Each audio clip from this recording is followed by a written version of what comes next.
आपने चार्ट्स पे ये देखा होगा, प्राइस कहीं साइडवेज मूव कर रही थी, एक छोटी कंसोलिडेशन जोन बनी और फिर सडनली एग्रेसिव रैली आई। मल्टीपल वाइड बुलिश कैंडल्स, एक के बाद एक। पहले क्वेश्चन ये आता है, ऐसा क्यों हुआ? इतनी सडनली बाइंग कहां से आई? आज इस एग्जैक्ट फिनोमिनन को समझेंगे। V4 में हमने सपोर्ट और रेजिस्टेंस लाइंस देखी थी। आज हम उनका डीपर, मोर प्रैक्टिकल वर्जन देखेंगे, डिमांड और सप्लाई जोन्स। ये वो फुटप्रिंट हैं जो इंस्टीट्यूशनल प्लेयर्स चार्ट पे छोड़ जाते हैं।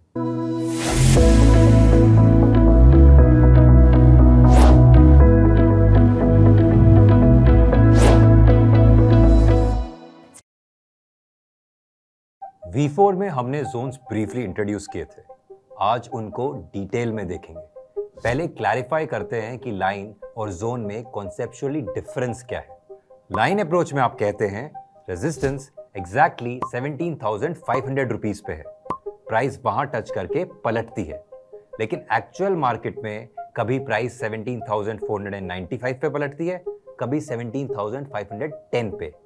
लाइन अप्रोच में आप मिस कर देते हैं। जोन अप्रोच में आप कहते हैं रेजिस्टेंस जोन 17,480 से 17,520 के बीच है, प्राइस बैंड में रिएक्ट करेगी। ये अप्रोच मोर फॉरगिविंग है और हाउ मार्केट्स एक्चुअली बिहेव उससे अलाइंड है। जोन अप्रोच में प्रिसीजन कम होती है लेकिन एक्यूरेसी ज्यादा होती है। लाइन मिस कर सकती है रिएक्शन, जोन कैप्चर कर लेता है। अब कोर क्वेश्चन, जोन्स फॉर्म क्यों होते हैं? इसका आंसर मार्केट स्ट्रक्चर का एक डीपर लेयर है। हर स्ट्रॉन्ग मूव के पीछे एक बेस होता है और वही बेस जोन बन जाता है। जितना स्ट्रॉन्ग मूव उतना इंपॉर्टेंट उसका ओरिजिन जोन। पहला, इंस्टीट्यूशनल ऑर्डर साइज। एक म्यूचुअल फंड जब बाय करता है वो करोड़ों रुपीस का ऑर्डर होता है। इतना बड़ा ऑर्डर एक प्राइस पे एग्जीक्यूट नहीं हो सकता, मार्केट मूव हो जाएगा, तो वो ऑर्डर रेंज में डिस्ट्रीब्यूट करते हैं। दूसरा, imperfect memory. Different participants exact level remember नहीं करते, सिमिलर लेवल पे रिएक्ट करते हैं। तीसरा, stop loss clusters. Stop similar levels के आसपास रखे जाते हैं, एग्जैक्टली सेम पॉइंट पे नहीं। चौथा, time based drift. Same conceptual level time के साथ स्लाइटली शिफ्ट करता है। Zones form because real market activity is messy, not precise. Single price thinking is a retail trader's mental model.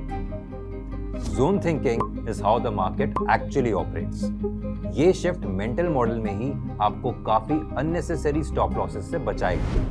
अब practical part, chart पे demand और supply Jones identify कैसे करें। दो क्लासिक पैटर्न हैं जो इंस्टीट्यूशनल एक्यूमुलेशन और डिस्ट्रीब्यूशन दिखाते हैं। पहला पैटर्न, रैली बेस रैली या आरबीआर, स्ट्रॉन्ग अपवर्ड मूव, फिर छोटी कंसोलिडेशन बेस, फिर और बिगर अपवर्ड मूव। ये बेस रीजन डिमांड जोन बन जाता है। लॉजिक ये है कि इंस्टीट्यूशंस उस लेवल पे एक्यूमुलेट कर रहे थे। जब प्राइस वापस उस जोन में आती है वो इंस्टीट्यूशंस फिर बाय करेंगे क्योंकि उनका ओरिजिनल थीसिस इंटैक्ट है। दूसरा पैटर्न, ड्रॉप बेस ड्रॉप या डीबीडी, बिल्कुल मिरर इमेज। स्ट्रॉन्ग ड्रॉप, छोटी बेस, फिर और drop. Base reason supply zone है, इंस्टीट्यूशंस डिस्ट्रीब्यूट कर रहे थे। जोन आइडेंटिफाई हो गया, अब उसको करेक्टली ड्रॉ कैसे करें? ये सटल है और गलत ड्रॉ करने से जोन अनरिलायबल होता है। जोन ड्रॉ करते वक्त 3 रूल्स फॉलो करें। पहला, बेस एरिया आइडेंटिफाई करें जहां कंसोलिडेशन हुआ। ये वो रीजन है जहां प्राइस फ्लैट मूव कर रही थी बिफोर द स्ट्रॉन्ग मूव। दूसरा, जोन को कैंडल बॉडी और विक्स की रेंज तक एक्सटेंड करें, सिर्फ एक पॉइंट नहीं। ये नेचुरल वेरिएंस अकोमोडेट करता है। तीसरा, एक्सट्रीम प्रिसिजन अवॉइड करें, नेचुरल प्राइस वेरिएशन अलाउ करें।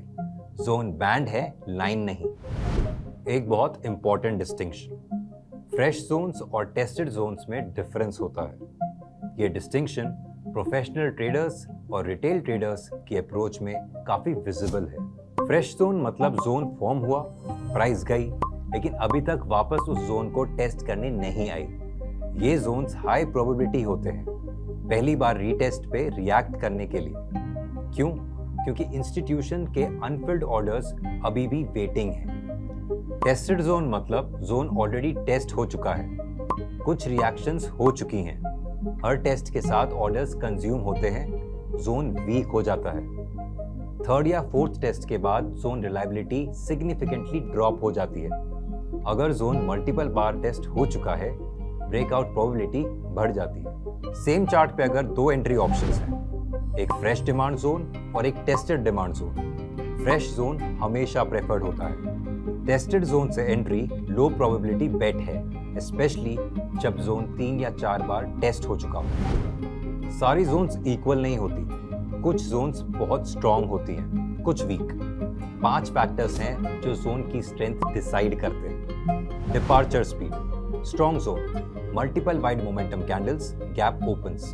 Week zone slow gradual exit, छोटी candles. Base tightness, strong zone 3 to 10 candles in narrow range, weak zone 20+ candles in wide range. Volume at base, strong zone above average especially on departure, weak zone below average, no commitment visible. Number of tests, strong zone 0 fresh tests or 1 successful test, weak zone 3 or more tests, weakening reactions. Time since formation, strong zone recent, last 1 to 3 months for daily, weak zone old 6+ months without test. V4 में हमने support resistance lines देखी थी, आज Jones cover किए। तो सवाल ये है कि कब कौन सा यूज करें। दोनों कॉम्प्लीमेंट्री हैं, एक दूसरे के रिप्लेसमेंट्स नहीं। Trade entry planning, SR line approximate level identification, DS zone specific entry zone definition, stop loss placement. SR line just beyond the line, DS zone just beyond the zone with more breathing room. Multi-touch reaction analysis, SR line counts touches at exact level, DS zone counts reactions within the zone band. Reading older charts, SR line easier to spot historical levels, DS zone requires more chart interpretation. Volume integration, SR line less directly tied, DS zone naturally pairs with volume at base. Practical approach, beginner traders SR line से start करें, zones का concept समझ के gradually mark करना सीखें। Experience traders mostly zones use करते हैं, SR lines को क्विक रीड टूल की तरह रिटेन करते हैं। दोनों कोएग्जिस्ट करते हैं, चॉइस कॉन्टेक्स्ट और एक्सपीरियंस लेवल पे डिपेंड करता है। दोनों कॉम्प्लीमेंट्री हैं, एक दूसरे के रिप्लेसमेंट्स नहीं। आज हमने जोन्स को डिटेल में देखा, लाइंस वर्सेस जोन्स डिस्टिंक्शन, क्यों जोन्स फॉर्म होते हैं, आरबीआर और DBD patterns, drawing rules, fresh versus tested distinction और स्ट्रेंथ फैक्टर्स। ये सब एक प्रैक्टिकल टूल किट देता है चार्ट पे इंस्टीट्यूशनल फुटप्रिंट आइडेंटिफाई करने के लिए। अब अगला लॉजिकल क्वेश्चन, जब प्राइस एक जोन को अप्रोच करती है, दो ही आउटकम्स होते हैं, या तो जोन होल्ड करता है और प्राइस पलटती है, या प्राइस जोन से निकल जाती है। दूसरे केस को हम कहते हैं ब्रेकआउट, और ब्रेकआउट्स अपने आप में एक डीप टॉपिक है। V6 में हम देखेंगे कि रियल ब्रेकआउट और फेक ब्रेकआउट में डिफरेंस क्या है, कब जोन होल्ड करता है और कब नहीं। लाइक कीजिए, सब्सक्राइब कीजिए और कमेंट्स में बताइए। आपने कभी नोटिस किया है चार्ट पे कि सडनली रैली एक टाइट कंसोलिडेशन के बाद आती है? अब आपको पता है वो क्या होता है। Investment in securities market are subject to market risks. Read all the related documents carefully before investing.